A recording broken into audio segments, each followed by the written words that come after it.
сопақша жерлерді біріктіреміз. Осылай. Қараңыздар. Мына жер былай, мына жерде екеуін біріктіріп осылай ине қадап аламыз. Жағын. Және мына шеттерін барлығын біріктіріп тігеміз. Үстіңгі жағында тура солай жасайсыздар. Тігістерін тігіспен біріктіреміз.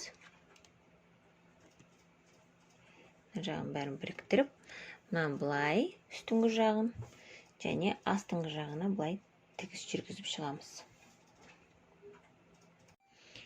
Екі жағында айналдыра тігіп алдық, мынау асты, мынау үсті. Содан кейін жаңағы өзіміздің қалтыраған 3-4 сантиметр жерден шапкамызды оң бетіне аударамыз.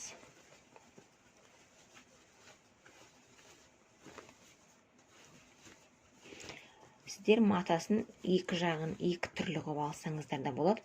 Сонда сіздерде двусторонний шапка болады. Мен бірдей түсті алдым. Негізі алған кезде екі түрлі мата алсаңыздар екі жағына. Онда сіздердің шапкаларыңыз двусторонний болады. Бұрыш-бұрышын бәрін ашамыз қазір жақсылап.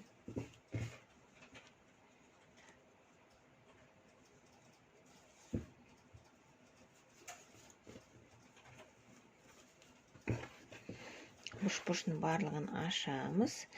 Және мына кішкене қалтырған жаңағы жерімізді көрінбейтін тігіспен, түстес жіппен осылай ішіне қарай қолмен тігеміз. Міне мына жерді.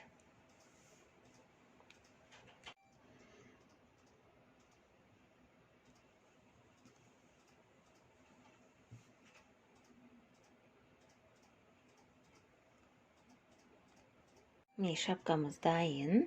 Мына жерде көріп отқандай көрінбейтін тігіспен тіктік жаңағы орында. Екі жағы да осылай болып дайын болды.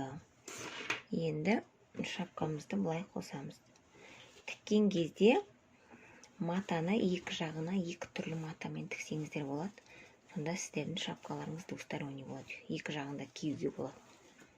Солай да тігуге болады. Мен өзім бір түспен тіктім. Тағы да қайталап өткендей, менде өзім қолдағы бар матамен тігіп жатырмын. Сіздер яғни арнайы матамен жақсылап тігесіздер. Мен бар матамен тігіп жатырмын. Яғни сіздерге тігу үлгісін көрсетіп жатырмын. Қалай тіккен дұрыс. Көрдіңіздер ме? Шапкамыз осылай дайын болды. Міне 10 минутта сіздер екі жағын киюге болатын шапканы 10 минутта өздеріңіз балаларыңызға, жолдастарыңызға тігіп берсеңіздер болады. Мінекей қараңыздар. Осылай тез ғана болады. Назарларыңызға рахмет. Каналға тіркеліп, қоңырауды басуды ұмытпаңыздар.